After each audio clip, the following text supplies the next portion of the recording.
obviously at one point in my life, between February and May of 1983, had been very, very intensely involved in doing all these different illustrations you saw. I call those illustrations maps. And that process of being really intensely involved in that, I was doing those maps, not knowing completely why I was doing those maps, not knowing completely where they were coming from, but just knowing that very, very deep down in my solar plexus or in there at that level, knowing that there was a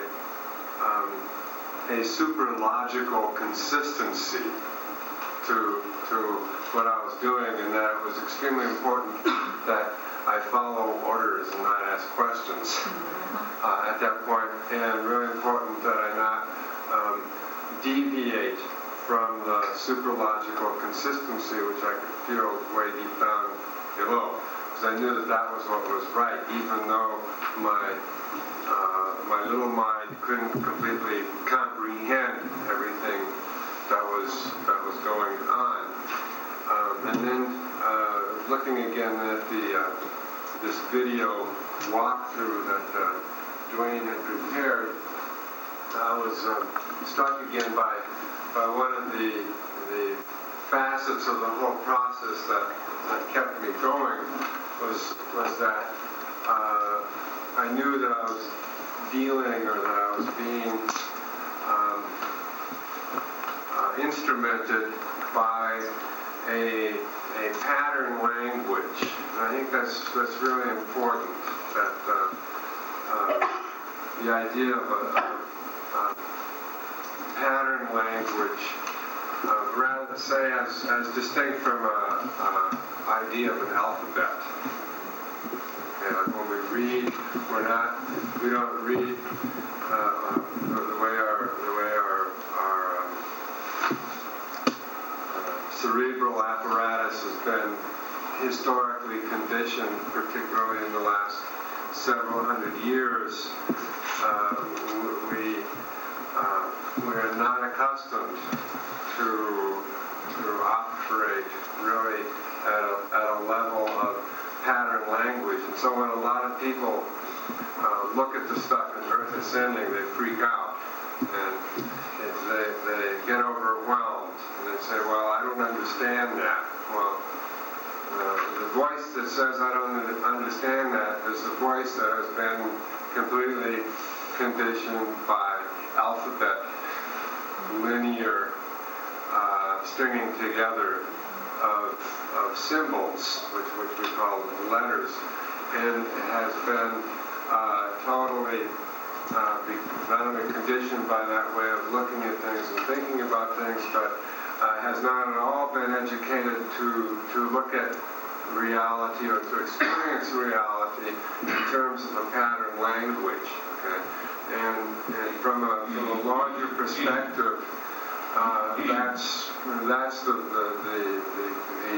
key, the way things are, the way the universe is written, the way the galaxy is composed, the way life is informed is actually as a pattern language. And a pattern language is both much more primordial. It's beneath our rationality, and it's also beyond our rationality. Okay?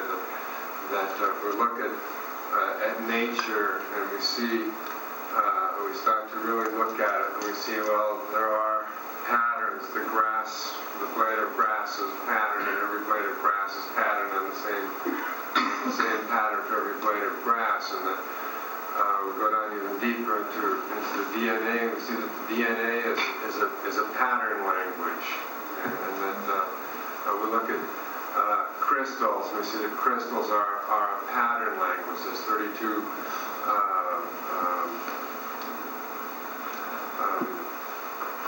categories or symmetry types of crystals. It's 32 symmetry types, and there's 64, double that, 32, you get 64 pattern words called codons that constitute the DNA. And so deep down at the bottom of things, the things are written, using the word written metaphorically, in a pattern language, and light and radiant energy travels in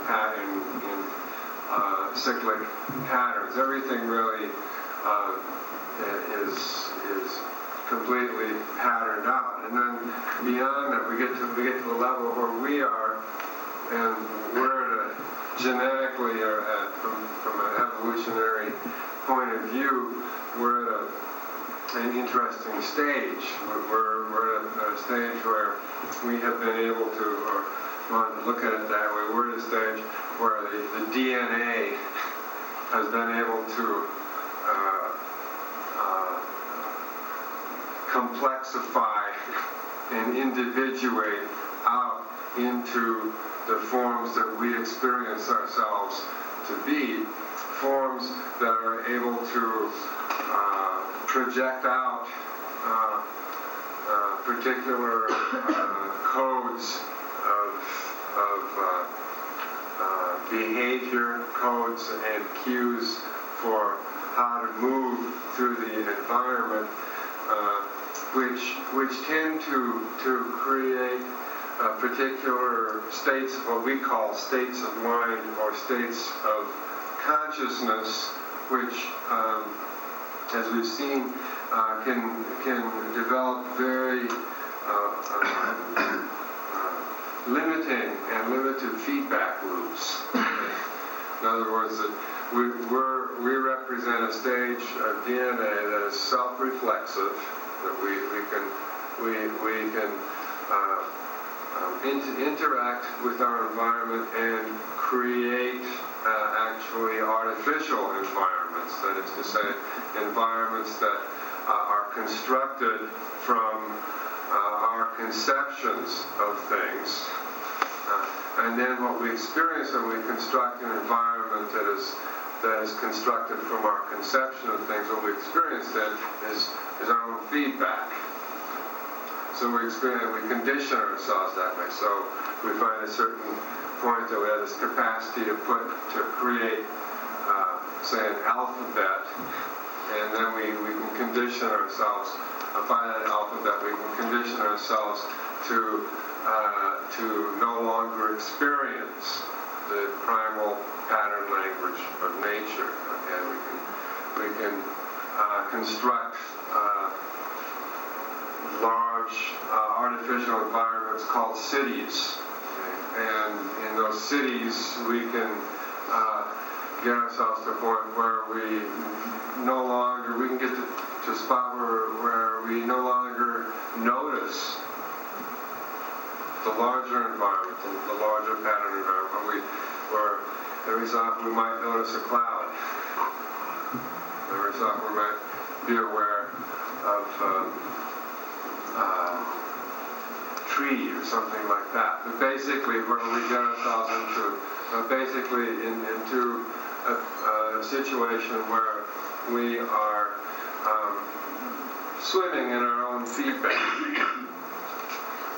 And then we begin to construct our ideas and our models of reality based on this feedback, and we basically get into what we might call a situation in which secondary or second-hand knowledge and experience seems to be more important and give us more information than primary understanding or primary experience or primary knowledge. So in going back to what we were looking at in the video in Earth Ascending, one thing I found out, as I said, I submitted to the process in doing the maps, and I knew that there was something, when I say super logical, I mean that it was beyond any particular personal idea that I had about how reality is constructed. And as I later in going over the maps of Earth Ascending again and again later after the book was published, it was very clear to me that the material is presented from the other side, and I don't particularly mean the ghosts or beyond death there, but the other side of what we usually refer to as the paradigm that we're operating in. Okay, paradigm is the, and for our purposes here, we can define paradigm as the tacitly, totally, completely, unconsciously accepted way that we understand the world to be. And that is,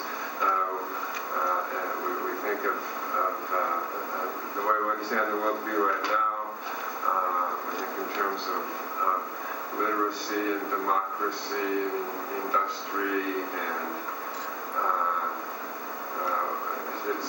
we're so immersed in this particular, and that's the paradox of paradigms. You're so immersed in it, you don't even know it, you can't even define it. Because you have to step outside of it to really define it. And part of the gift that has been presented to me, at least, has been to have been not so far off the center of the particular mainstream that we're in, that I think that I was able to stand on the other side for a little bit of time and look at it and also describe not only the paradigm that we're in, but also to describe the paradigm that we're going into. And in that sense, Earth Ascending is a description, not only is it a description of the paradigm that we're going into, but in that it's presented as pattern language. It is a manifestation of the paradigm that we're going into. Last night I spoke of a process that goes from prehistory to history to post-history. And we can see that in the generally we call it a prehistoric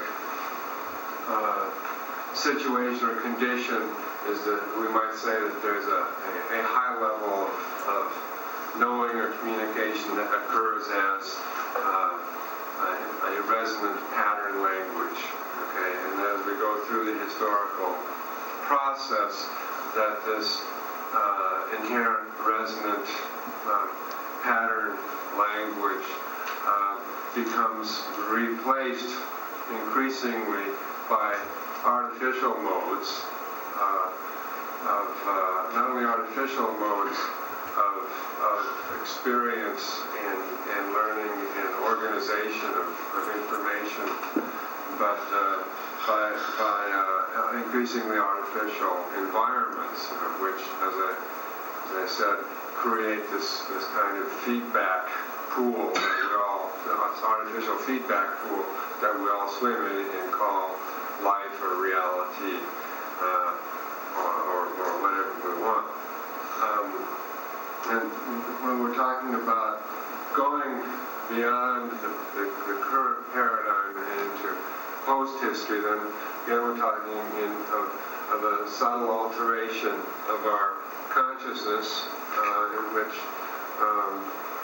we will be operating at a, and again, all this for lack of better terms, where we're operating at a super rational, which is the same as a super intuitive level of resonant knowing, in which we become accustomed to experience things as whole patterns. All those words are still like describing it from the outside. And there's only one way really to get into it, and that's to get get into it, to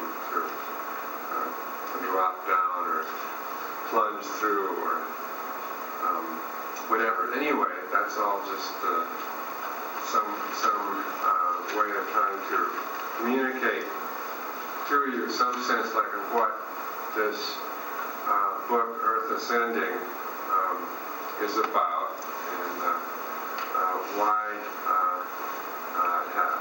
has the appearance that it has in terms like of the maps, or the designs, or the patterns, or whatever you want to call it, that you were looking at. I put together a few slides taken from the book last night. I wasn't sure what I was going to do. Wondering whether we should show them last night or show them today. It seemed probably better to show them today. And the slides I put together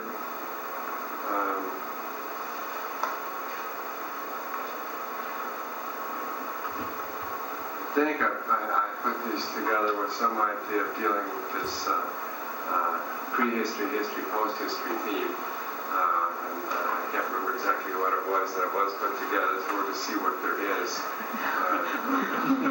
You don't know what it is, so I could start anywhere.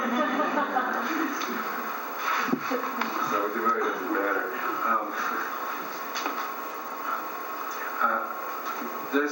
I like this image a lot because it's cute. And if you look down here, there's celestial types of patterns, and then it bubbles in, it turns into ooze, it turns into like a sea or ocean or water, and then above here is clouds, and then the aurora borealis, and then coming up out of this celestial primal ooze is this figure here, which is like just two little strands of DNA. I was asked to give a talk once for the American Association of Art Therapists. I was the keynote speaker one year, 1981, and the night before I was going to give my talk, I had a dream, and just remembering the dream, I was looking at this. And I dreamt that I was out in some of this, my neighborhood out in this celestial space down here, and I was observing that floating through my neighborhood was a little wedge, like a wedge of pecan pie. It was floating through the celestial, starry realms. And I took my consciousness over to look at this wedge of pecan pie. And what it was a wedge that was a pie that was DNA pie. And it was just compact of DNA. And as it floated through space, little wisps of DNA would fall off this wedge of pie, and I looked and I realized that, as these little wisps of DNA fell through the immensity of space, I boggled at the thought of the probabilities of that DNA landing someplace where it would take. But this is precisely the process of this DNA just drifting through and finally getting there. Okay, well here we have DNA. It's drifted from the celestial into the primal ooze, and then here it arises from the primal ooze. And it's important to keep in mind the idea that DNA is what we're talking about is information. Okay, DNA is an information-bearing form. There's a friend of ours in Boulder, Bob Gulick, who studies sacred geometry, and he has a phrase. He says, "Form follows frequency." Most people think that form follows function, but form follows frequency. And there's a primary frequency you start talking about things like that, if you go from the unity, then the next thing is the two, okay? And so if there's any kind of information, there has to be at least two components or two elements that are manifest. And so the DNA is a good example of it. In the DNA there's two strands. One of the strands is considered the primary strand, and the other is the secondary strand. In other words, like if you take a DNA molecule and you split it apart, the secondary strand will be goners, but the primary strand will still be able to generate another secondary strand. In other words, like all the information that comprises the secondary strand of DNA is contained in the primary strand, and yet the primary strand needs the secondary strand in order to get an information communication flow happening. So here we have this primary double helix DNA strands rising up out of the primal ooze, and what we might call the binary nature of DNA is represented by these two pulses, okay, which are exactly polar opposite of each other.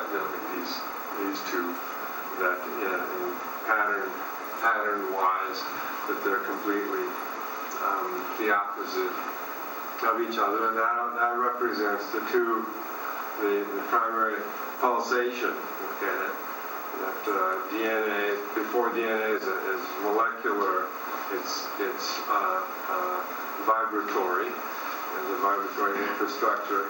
You get to the vibratory level of things, then what you're dealing with is a primary what we might call on-off pulsation, which is represented by these two elements here. That's my friend in the background there. He came and visited me all the time I was doing these drawings, and in most of the drawings he insisted that he be included in one way or another. Here he's trying to be invisible. He's trying to pretend he's not there. Couldn't fool me in the least.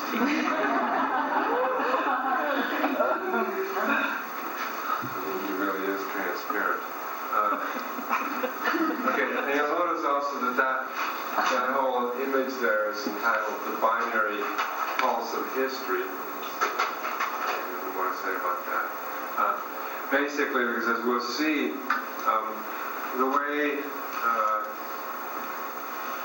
the way we're usually taught history, it's usually from some type of ideological bias. Okay, we're taught history as if history is the great struggle to attain democracy, or as if history is the great struggle to attain industrialization,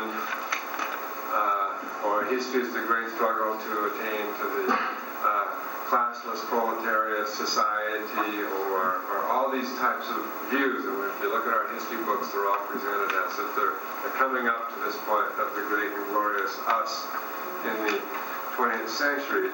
And very, very, very few people look at history and see, well, first of all, what are we talking about when we talk about history? We're talking about human beings. What are human beings? And where are they? And what's their relationship to the planet? Obviously, human beings are a function of DNA, complexified as we may be, and that obviously the DNA has a very intimate relationship to the hostess environment, which is the planet.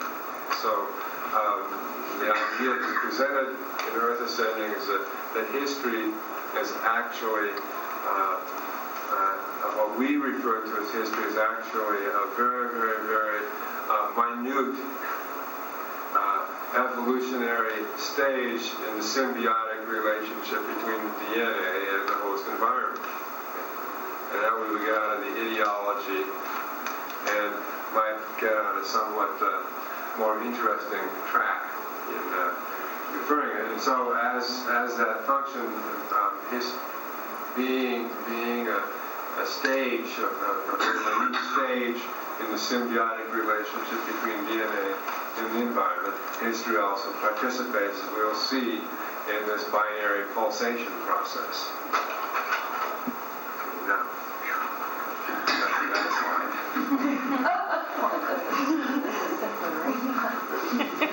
Y'all there? Y'all hanging in? Okay.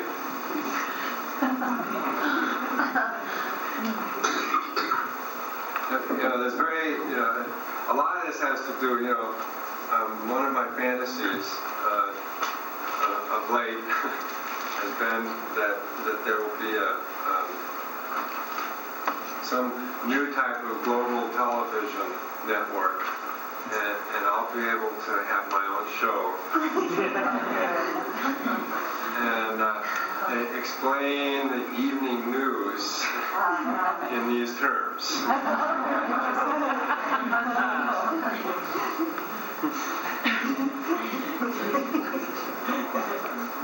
It would be more fun. Okay. Now, it's just a little background stuff.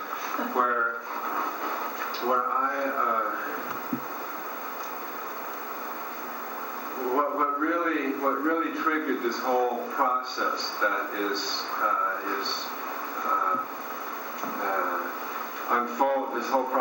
unfolds in Earth Ascending was when I stumbled across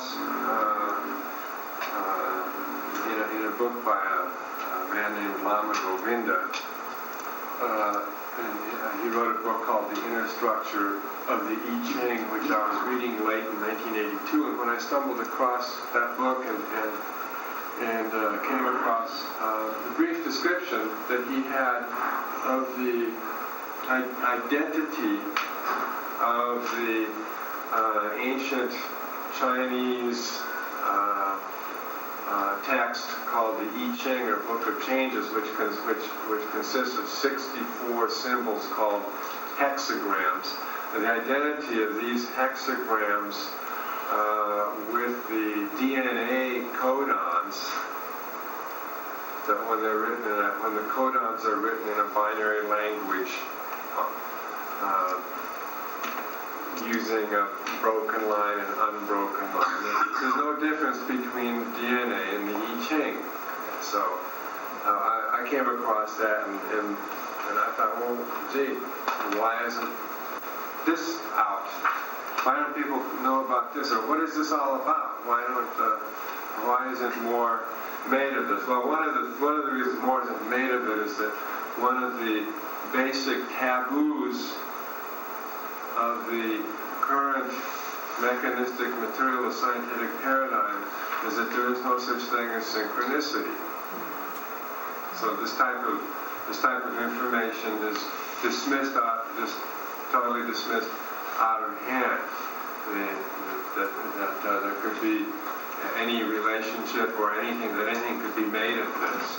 But that again, we're always dealing with this paradigm. What glasses are we wearing? When we receive when we look at certain information. Well, anyway, I was very much excited by this. I had been studying the I Ching since about 1966 or so, and I had somehow or other always felt that the I Ching was more universal than just some type of ancient Chinese science or parlor game. And when I discovered this synchronicity of the DNA and the I Ching, I got very excited, and it put me into a frame of mind where as I mentioned last night, that I later described as a state of synchronistic grace, in which I began to see and spot and experience different synchronicities that started all falling together. It was like suddenly like I was involved in a type of weave in which the patterns started coming together. These are the 64 structures. You can call them hexagrams and you can call them DNA codons, because when you look at it like this, there's absolutely no difference in the information, binary information content that we're dealing with. The I Ching is composed of 8 3-line structures, and then any 2 of these combined creates a 6-line structure, and it gives you possibility of 64 permutations. And the DNA is written with 4 nucleic acid letters, and any 3 of those in any combination also creates one of these codons, and so you have this identity. And also, it's interesting. Someone could say, well, all that is just 2 examples of what happens when you have the possibility of permutations of a binary progression to the 6th power. Okay, a binary progression 2, 4, 8, 16, 32, 64. Okay, which both the I Ching and the DNA are both examples. But then that still leaves the question saying, well, what's the deal about that? Okay, there must be some kind of significance or power to a binary progression to the 6th power if DNA is based on that, and also that the I Ching would have been based on that mathematical permutation. Anyway, the next thing that really I had been looking at that, and then the next thing I came across that inspired me was shortly after I began to work with that particular synchronicity. I was reading Science Digest, and there was an article on Benjamin Franklin's magic squares, and there was a presentation of Benjamin Franklin's magic square of 8. Now, the idea of magic squares have existed for a long time, and interestingly enough, the earliest magic square is attributed to the first emperor of China. The idea of the magic square is like, for instance, any magic square is going to, if it's a square of 8, for instance, it's going to have 8 numbers across and 8 numbers down, arranged in a seemingly random pattern, so that any way that you add them up, they all add up to the same number. So it was like in this one here, 16, 59, 5, etc. Every line adds up to 260 horizontally, and every line vertically adds up to 260. So that's what qualifies and defines a magic square. Now, when I saw this magic square of 8, I wasn't aware of the total how magic squares actually work. So when I came across this one and I looked at it, the thing that struck me was the number 260, because 260 I knew was the magic number of the Mayan calendar. And so I thought, I wonder what the relationship is. If there was a relationship between the DNA and the I Ching, I wondered what kind of relationship then there would be between the Mayan calendar, the DNA, and the I Ching, as was manifest through the magic square. Further, in other words, let's see if I have that one next. Yeah, it's a Mayan calendar. I'll get to that in a minute. Okay. So that was the first thing I thought. Wow, there must be some kind of connection there. And then the other thing is, I looked at this. At first, it seemed like the numbers were random, but then when I looked at this thing further, I thought, well, the numbers in the magic square weren't random at all. The way Ben Franklin is described as coming up with these magic squares, it's like he was a mid-18th century, witty parlor channel. He'd say, wait, I'm going to go get you another magic square, and bingo, and then here, he'd say, here, you got one. And he did he did a magic square of 16, okay, that has this exact same pattern in it. Now, as I looked, I said, well, these numbers are not all randomly arranged. And I saw that the whole the magic square could be subdivided into 8 sections, 1, 2, 3, 4, 5, 6, 7, 8. And each of these could be divided in this manner. In other words, in each one of these sections, you'll see that there's a very specific number relationship. We take this one here, 1, 2, 63, 64, or 8, 7, 58, 57. Okay. Or above here, if you have 1, 2, 63, 64, then these numbers are this relationship, 15, 16, or 49, 50. Take anywhere, look. 29, 30, 35, 36, 40, 19, 45, 46. So the minimal pattern that I saw in this magic square was this pattern that divides the square into 8s, and so there's 8 numbers that have this type of relationship in each of the units there. What I saw there was like this. What I saw basically was a DNA double helix pattern. In other words, so it's a principle of crossover polarity that you have.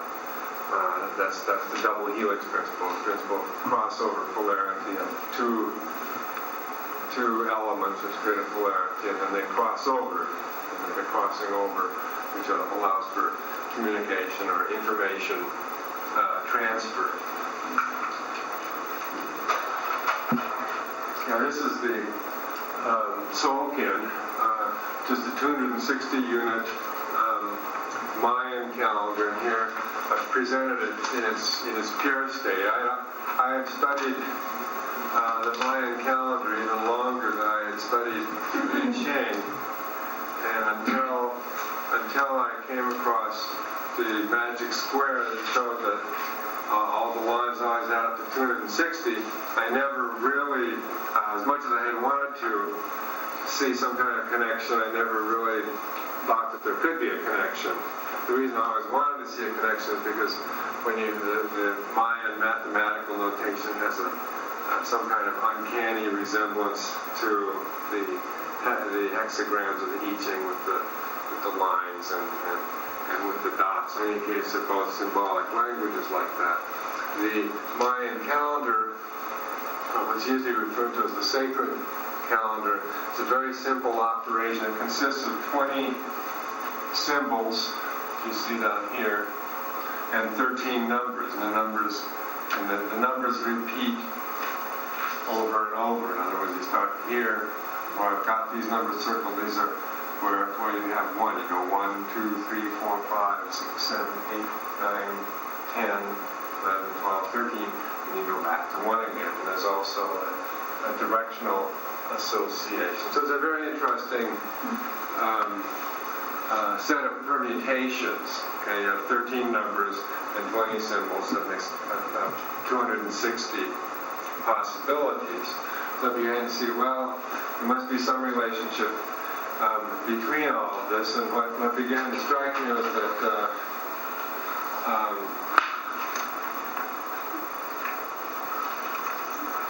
there's again, going back to how we are and how we know, is that we in our present condition, which is as individuated and individualized as you can get, okay, because by the very process of individualization, that we tend to cut off from the realization of the whole. Okay, so when I refer to sending, I refer to this process as holonomic amnesia. The holonomic refers to our capacity to know the whole as a whole through ourselves being whole. And amnesia means forgetfulness. That we assume that there is some a more primary condition where we have a more holonomic resonance. Then as we enter into this historical process that we, because of this tendency to individualize, that we develop holonomic amnesia, and at a critical point, the very idea that we could be holonomic, that we could know totally, it lands some people in jail. I know it cost me jobs, okay?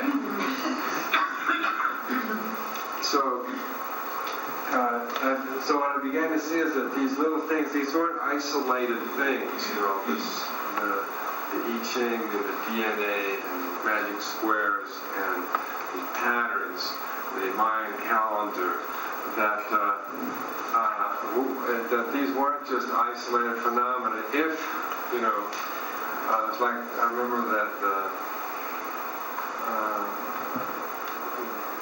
the last Whole Earth catalog, the original last Whole Earth catalog from about 1970 or 71 or so, or 72, that some kind of statement there that it wasn't necessary to get it together because it already was together. Okay. It's our minds and our perceptions that are fragmented and messed up. The world isn't. And if the world is messed up at all, it's because we have been following the dictates of our fragmented minds, projecting it on the world and messing it up. But intrinsically, the planet is a whole and has always operated as a whole. The solar system is a whole and has always operated as a whole. The galaxy is a whole and has always operated as a whole. Therefore, it only appears to us as isolated synchronicities from our fragmented point of view when we see, there might be a connection between the DNA and the Mayan calendar. Because there is a connection. Everything is a part of a one unified resonant field. We all participate in the same field of resonance. We are all informed by the same resonant frequencies. And we're all informed by the same resonant frequencies, and those resonant frequencies are functions of particular mathematical progressions, and by our very nature, our DNA is a function of these mathematical projections. So we're all completely unified. The different informations, the different forms of knowledge that we come up with are all completely related. And particularly when we go to the most basic, what appear to us as code levels of knowledge, the DNA code, the Mayan code, the I Ching code. These are all expressions of primary functions of universal resonant frequencies. Okay, so there really is no separation.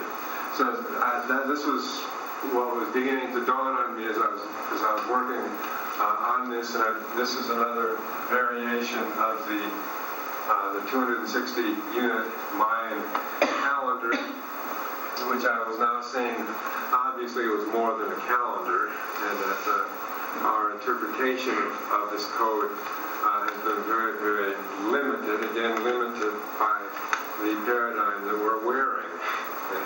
It's very, very important, that we appreciate that fact. So I began to see that it definitely was a resonant matrix, and in this resonant matrix was a fundamental code language that unlocked the DNA, that unlocked our processes of knowing, that was related to primary geometrical structures that people like Bucky Fuller had been working on. The tetrahedron is the most primary geometrical structure. It's completely embedded in this resonant matrix because the field is unified. What we need to do to get to it, then to get to this field of resonant unity, you won't get to it by listening to me, okay? I mean, it might help, but ultimately, it's in you. It's in your being, and it's in, like last night when I was talking about going across the threshold. It's like letting go of the old and getting right into your being, going across the threshold, and allowing the new to imprint.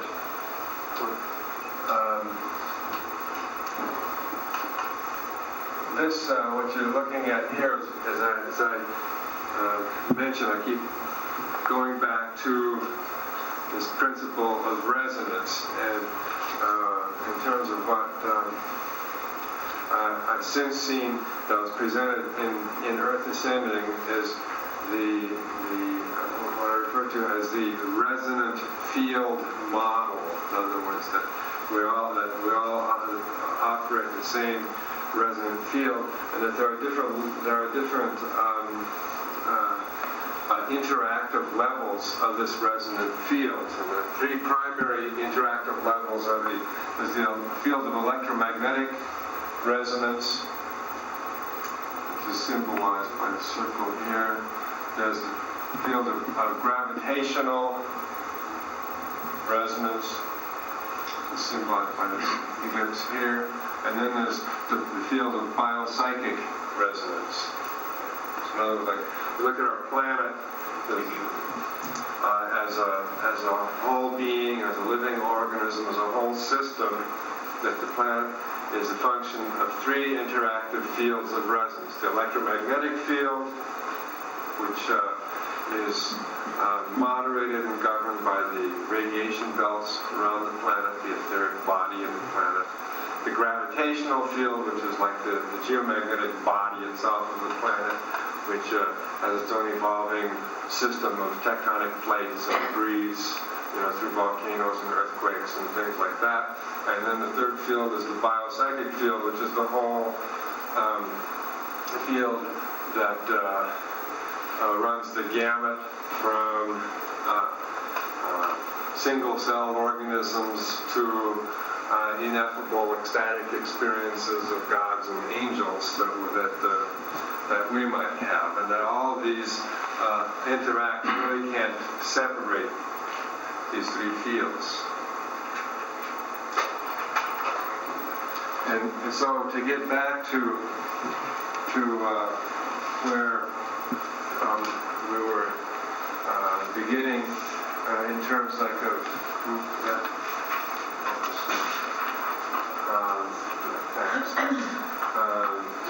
in terms of the presentation we gave last night and the discussion we're having about how we know and the development of our own feedback loops, and also in terms of discussion of history as being not this interpretation according to ideological whim, but the history is a brief stage that describes a particular intensification, symbiotic intensification between DNA and the host environment. Okay, that here reduced down to this very simple form. Here we are back again in the primal ooze, which obviously I love to hang out in. And here we have taken here. This is the code, the cosmic code with the two-dimensional DNA template in it. And here we sexed it up. Okay, we got two strands coming here. Here's our friend over there being much less transparent, but just past the horizon. If you look at the DNA double helix information, okay, reduced to a minimum, you got this vision. You got two elements down here, then there's a crossing around, looping around each other, and then element up there, and that gives you the primary information bit.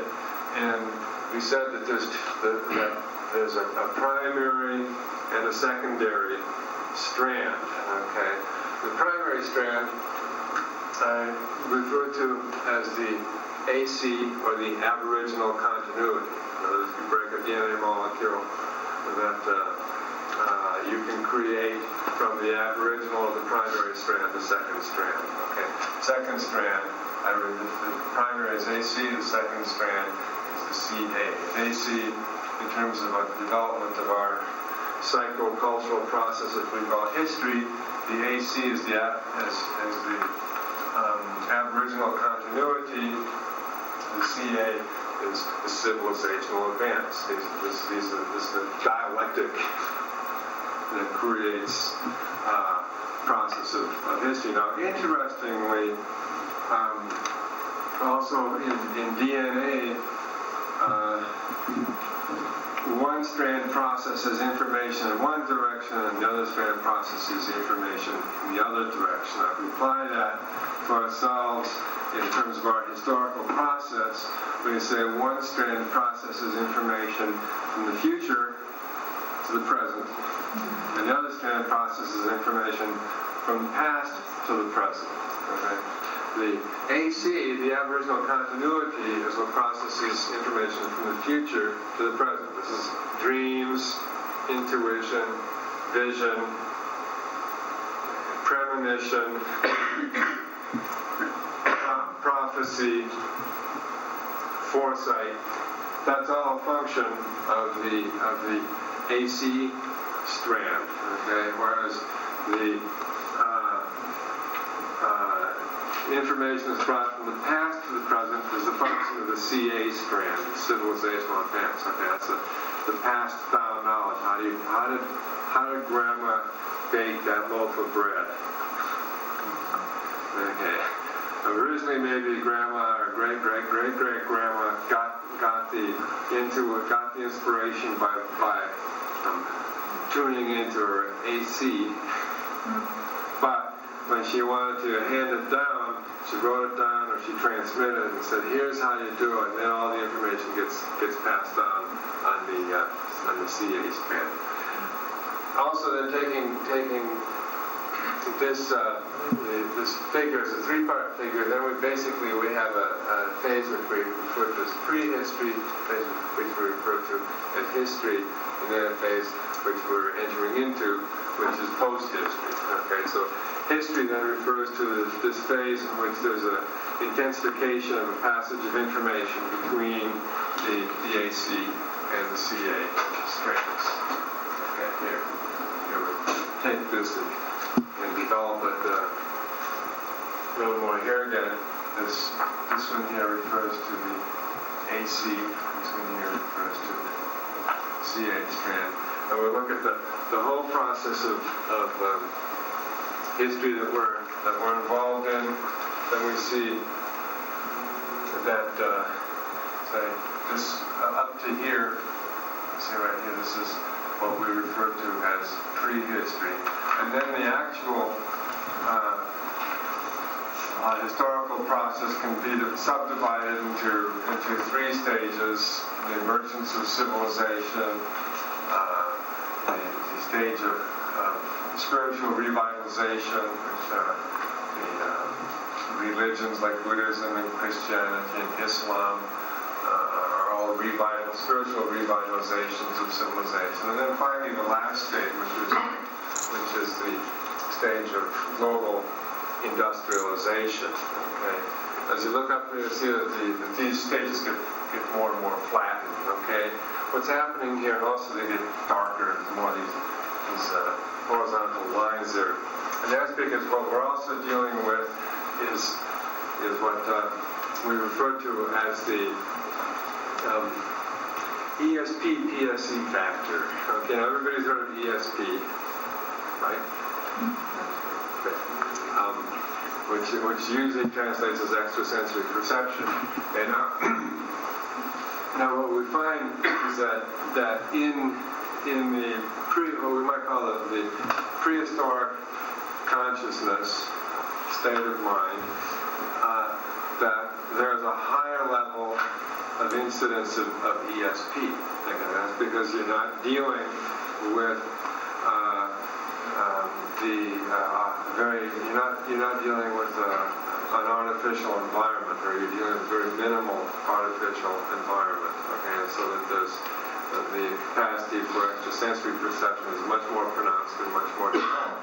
Now, as you develop more artificial environment, what you finally get to where we are, we have maximally artificial environment, is that the ESP factor is very discredited, and what you have instead is in its place is PSE, which is psychosensory elaboration.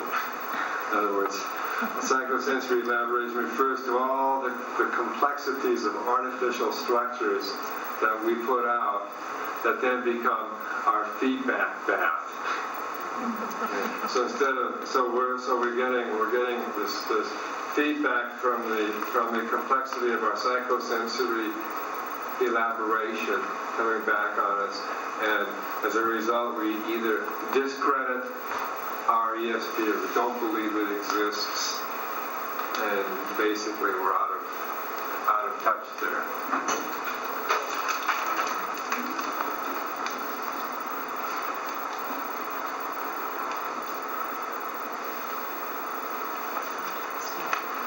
This is just basically, you're looking at here is a flow, civilizational flow. This is just take this, he's 0, 90 degrees, 180, and this will get you back over here, 360 degrees here. Just an observation, I mentioned that the basic premise is that in actuality, what we refer to as history is a function of a larger evolutionary process. So my observation was that when you chart out, these points here represent the places on the planet where civilization emerged in a relatively pristine or pure condition. That is, that these were places where it seems that the civilization was initially developed without any outside help, okay, or without any other civilization assisting in the emergence. And so here, this is the equator here. So for the most part, you'll see and also as I observed that the emergence of these, two things. One is that the civilizations tend to form this horizontal band for the most part north of the equator, and for the most part between around the Tropic of Cancer and about 30 degrees north, actually, with just a couple of exceptions. And the other part that I noticed was that the emergence of these pristine centers of civilization, first, second, third, fourth, fifth, sixth, seventh, okay, that they followed this flow pattern around here, so it was as if they were timed to emerge going around the planet. In other words, again, that the civilization, history, and what we're about is actually enfolded in a larger planetary pattern. Jose, can I ask a question at this point? Sure. That your horizontal axis on that previous slide, is that time or is that distance around the Earth? Both. So those are both geographical locations and the chronological time. Yes. Yes, that's what I refer to as geochronological. Okay. Okay? Yeah. Geochronological flow. Jose, isn't there currently a pattern that's discernible of centers of commerce that's flowing in the opposite direction? Say that again? Centers of commerce that are flowing in the opposite direction. In other words, say at one point London, England is Yeah. this key point, then New York, then California, then Tokyo, etc. There seems to be that process as well. Yeah, see, there's our word, geochronological flow. Okay, take that. We start here in the Nile, in Mesopotamia, India, China, Mesoamerica, the Andes, and finally in West Africa over here. So we take this is the timeline here. 7,000 PA is pre-atomic.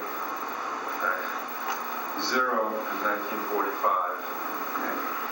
AD or AH is after Hiroshima. This is called the APA chronology, and it's taken that way because you see here the red represents, say, like the prehistory, and then we have these different historical streams rising up, like different funguses or whatever from this hotbed of prehistory.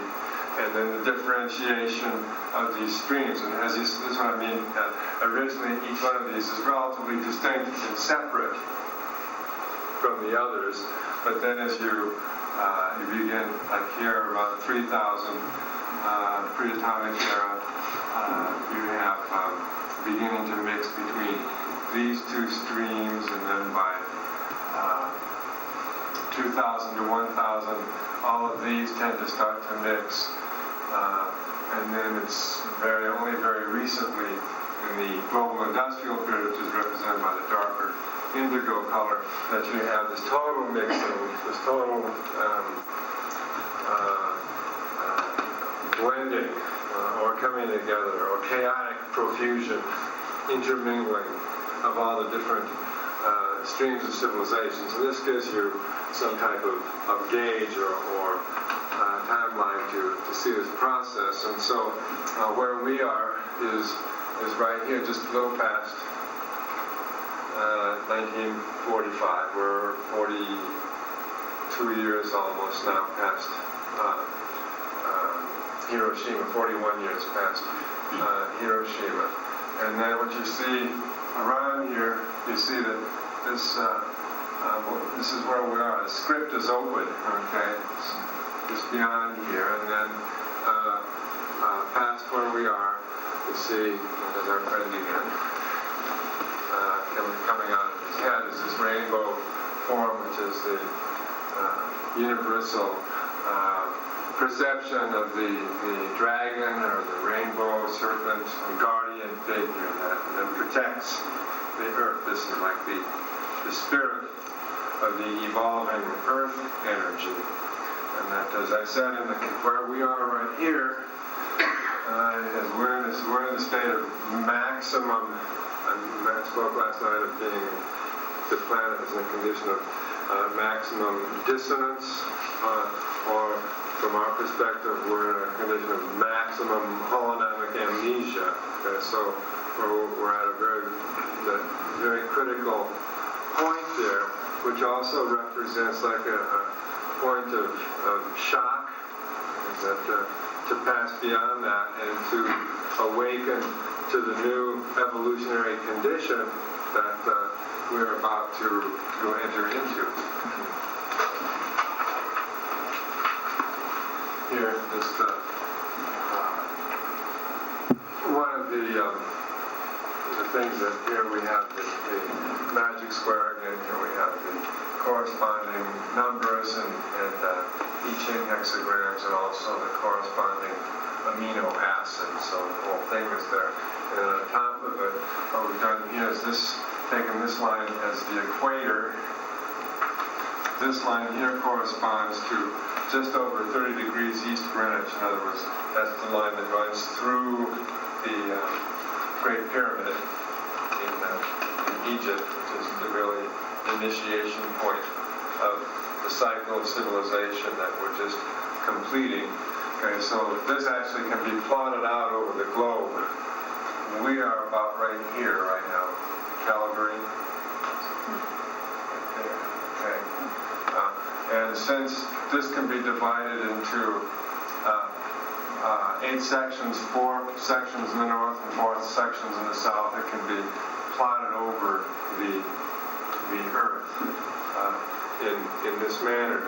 Now, the term that I have been using to describe the planetary memory and information bank is the psi bank, this term right here.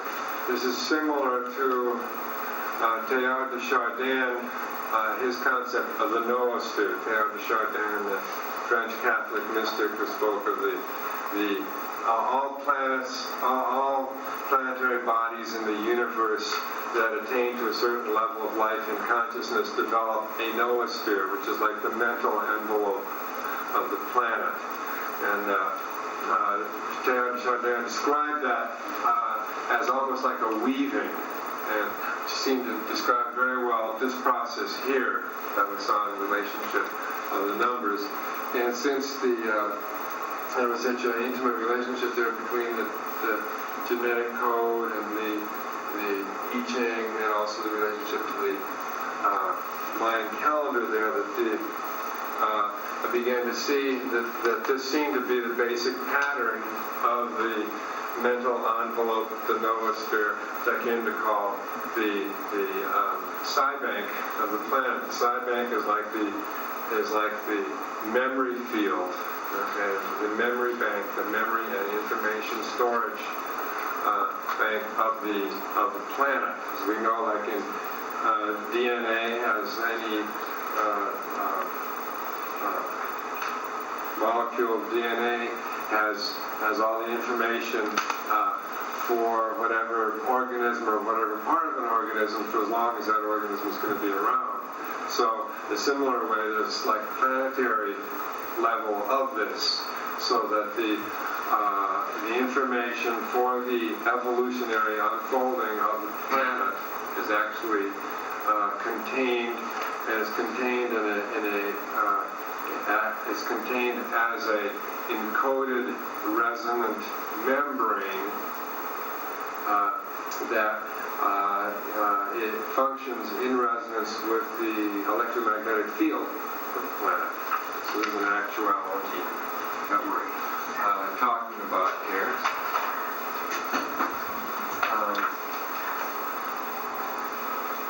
I found further something very interesting when I looked at this and saw, okay, I think this is the equator, okay, this is approximately 30 degrees east longitude running through the Great Pyramid, and then these are 90-degree segments running around from that. And when I connected the numbers, 1 to 2 to 3 to 4 to 5 to 6 to 7 to 8 to 9, etc., that they create this very interesting pattern. Now, I've already been struck by the patterns intrinsic in this and the relationship that I was finding to other code systems, and then I realized that they created this pattern. If you look at this pattern very carefully, you'll see that it creates a symmetry. Okay, a figure up here and a figure down here that are completely symmetrical figures, and they're attached only in 2 places. They're attached at a place where there's a movement that goes from up here from number 16 to number 17, and then they're attached again here at a movement that goes from number 48 to 49. Right. So I looked at this, and because of the way these figures looked, I called this little section here where there's 2 crossovers, the corpus callosum of history. It's like the corpus callosum of the connective tissue of the 2 hemispheres of the brain. Okay, just 2 little crossover places there. If everything is part of is a reflection or image of the same pattern, that then we're also dealing with a similar process here. So it also struck me that it was very interesting, because you go through numbers 1 through 16, then you come over here, and then you go through numbers 17 through 48. This whole thing is completed. And then you go back over in here. Now, it struck me that if you took this 1 through 16, which is up here, refers to the movement that goes through prehistory. 17 through 48 is all down here, the movement that we refer to as history. And then we have a crossing back. Numbers 49 through 64 is the movement referring to post-history. In other words, to take this out and hold this image, it's like we, on this planet, we have a task. And the first part of the task is to create and understand what it is to live in a resonant field of wholeness. The second part of the task then is to take ourselves and spread out all over the planet, create all these communication pathways, and that part of the task, the process of doing it, the danger is that we forget that when we've got all of our communication pathways linked up, that we go back and we finish the first part of the task. So when we refer to post-history, in some ways, our mentality and our consciousness are much closer to the mentality and consciousness of prehistory. This is why there's such an interest in holistic healing, why there's such an interest in shamanism, interest in cosmic consciousness. All these things are all connected and all related, because what we're referring to is returning to, like T.S. Eliot in his poem of the Four Quartets. And we end up where we began, but we end up where we began, having gone through this process. It's like the hero's journey, only all of us is the hero. And Mother is calling us back home. And when we return home, we enter into that resonant, unified resonant field of consciousness, but at a higher frequency, and with the collective experience that we've had. But it is a return, and it is crossing a threshold. We're right now crossing right here, crossing this line, crossing the zero line, right here.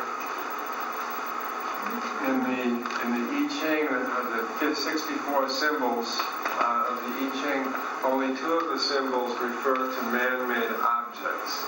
The one is 48, which is the well, and the one is 50, which is the clock.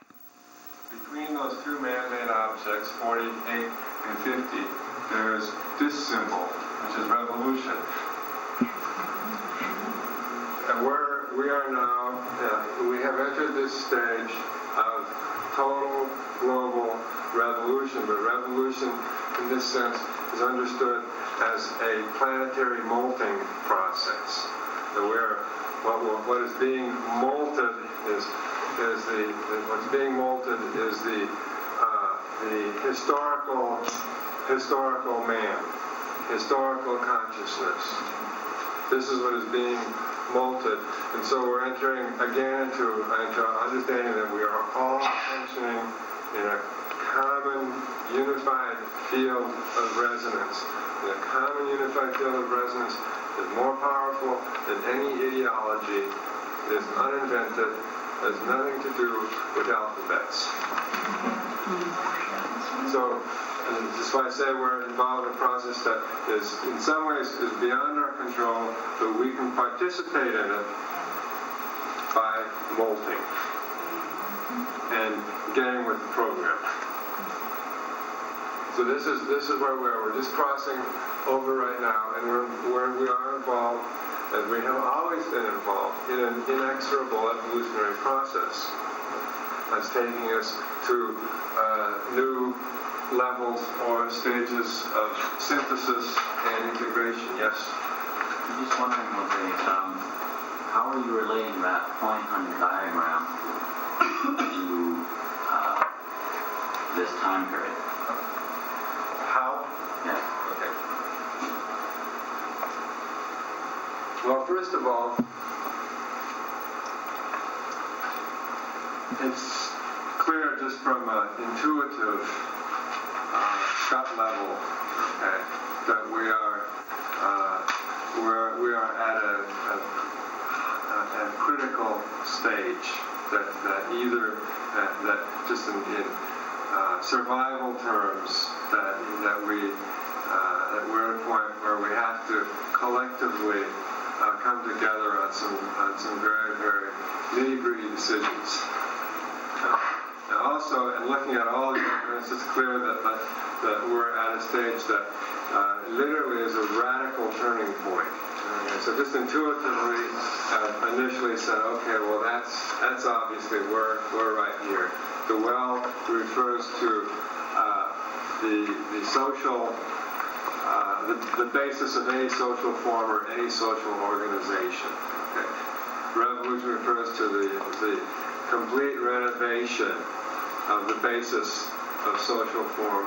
Cauldron refers to the transformation of all social organization. Okay, so it seems that we're definitely in this process here. As to which side of the zero we're on, that became very clear to me. I knew when I did this that this was very imminent. I knew from my study and immersion in Native American as well as ancient Mexican and South American and to some extent Tibetan prophetic traditions that we were pretty darn close to crossing over this line here. But where or when was another matter. Then it became clear to me on January 24th of this year that we crossed over. And what happened on January 24th of this year was that the Voyager 2 flew by Uranus. Okay. Uranus, and that was January 24th, is in the sign Aquarius. Uranus rules Aquarius. Uranus is the seventh planet discovered in 1781 at the time of revolution. It governs revolution. 7 times 7 is 49, the number of this hexagram revolution. And on that basis, it seemed to me clear that we crossed over there, and to erase any doubt, 4 days later the Challenger went up. Jose, is there any significance to the fact that a number of the paths converge in the center? Pardon? In each half, is there any significance to the convergence point? Yeah, there seems to be. It seems to be that those. What we're dealing with also is because all the time, I mean, this is what really has to be understood or dropped or gotten here is that we're dealing with a universal pattern language. We are functions of this pattern language.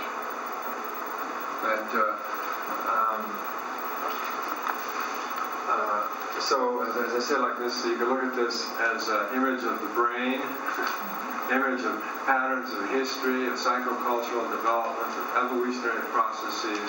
Okay. So here, this seems to refer to the heart center. Okay, so what we're dealing with is that if we look at these places on the planet, okay, that these are heart energy places or in the Pacific. Okay, I haven't done all the plotting on this, and there's tons of research and plotting on this to be done with this, but it definitely refers to the etheric heart center of the planet. Now, one other thing to mention here is that in regard to this, there's a story that we're told by a couple of scientists that there's a healer in California, a woman named Chris Abdallah, and she has been the psychic healing or super mental whatever, but she's been curing cancer. And she had been using a visualization, and that when she worked with the client or patient, and what she would do is she would take this visualization and first of all, place it inside the brain of the client or the patient she was working with. And she'd been trying, people have been saying, well, what does this visualization look like? She couldn't quite get it out. And then, I should be on television right now. I am. There's the camera back there. Then, lo and behold, someone brought her a copy of Earth Ascending, and she was looking through it, and she said, oh, there it is. But that was the visualization that she was using, and placing that in the, visualizing it in the brain of the client. And you have the two hemispheres there, and asking then the client to hold that visualization there. Again, just bringing that in because, like, when we're dealing with the principle of the holonomics, okay, there's the little phrase that was in the video from the whole to the part. The whole is in the part. Every part is holy. Okay, that we're all function of the same unified resonant field. Okay, and it's from this side of the paradigm, if you're really attached to your individuality, that can get frightening. Jose, could you just also, when you did your research, did you relate those heart center points to certain points in history, for instance, the Renaissance or certain I there was didn't particularly, but you could. And so I'm saying this is what you're dealing with in Earth Ascending is pattern, language, template that has.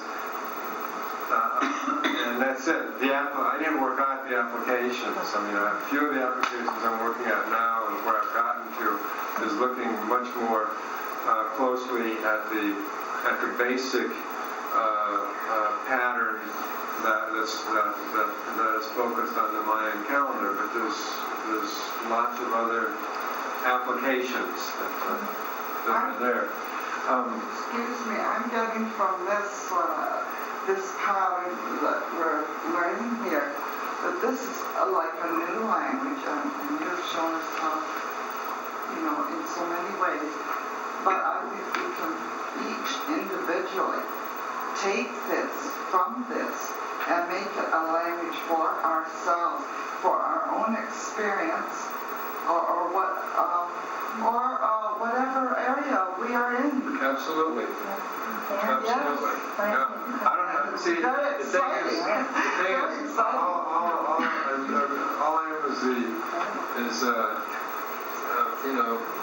the happy juxtaposition of molecules that was at a particular moment when this stuff came through, and one of the phrases that's come to me is being ownerless in the ownerless land of vision, and so this is all for anybody and everybody, and whatever you can make of it, however you can understand it, whatever application it can have for you, that's the way it is. There's no, in some ways, no patent on this. Jose, the one thing that's disturbing to me in a small way is the I Ching you say that it is Calgary is number 6 for conflict. But that conflict, okay, let's get away from the old paradigm conditioning. Okay? I look at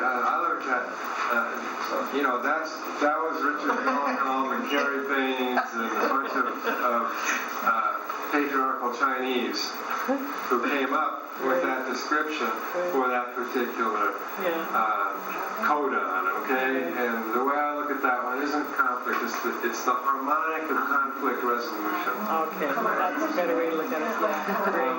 Great. This is the image for map 49. We saw 49 as the hexagram for molting or for revolution, and map 49, which I call revolution here. What you have here is an image of a network, okay, of a radial network. In the center of it is the same symbol which you see over here on the banner. It's the banner of peace, which was brought forth by Nicholas Roerich 1928-29 after this trip to Central Asia, represents the circle of unity, of cosmic unity, of cultural unity, and then the three spheres in the center of it represent the unity of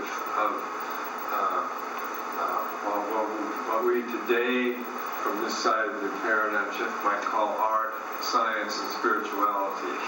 That those are actually all a unity, and the cultural, the intrinsic cultural unity. Nicholas Roerich said that the basis of culture is light. Okay, he said what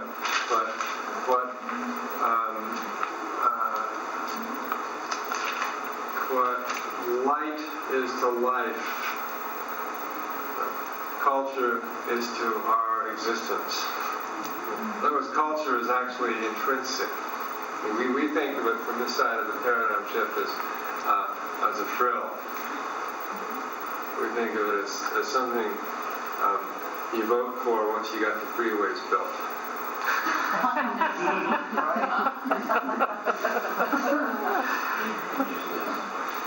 But culture is intrinsic. Culture is to our existence what light is to life.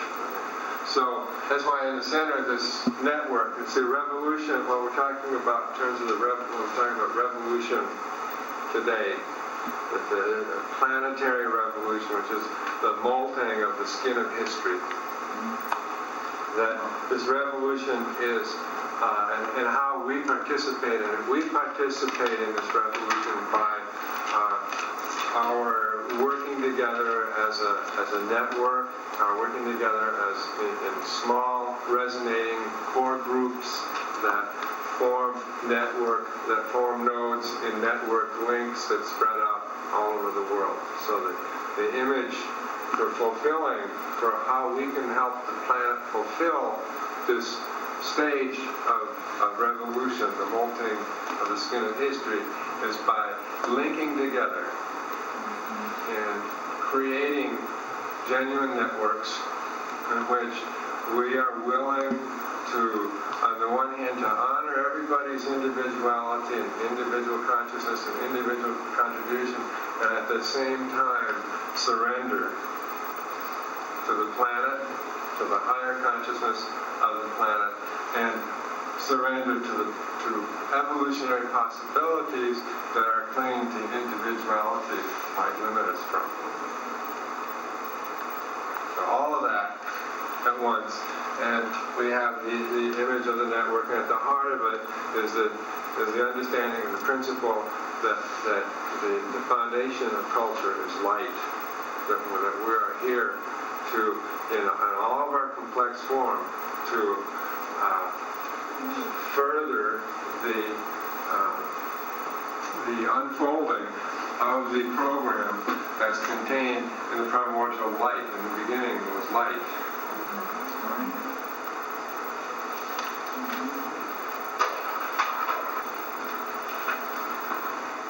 And here, this is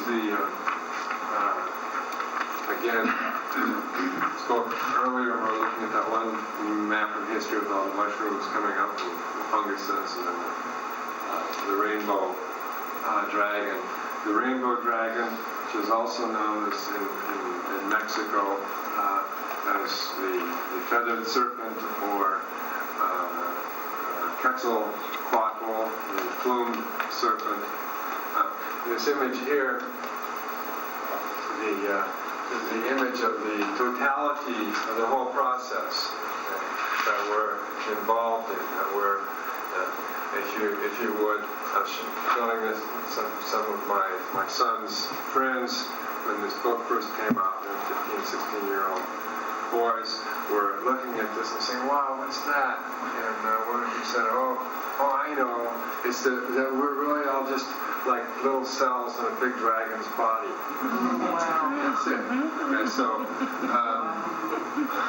you have here in this form, again, there's 8 parts here. And you have the head,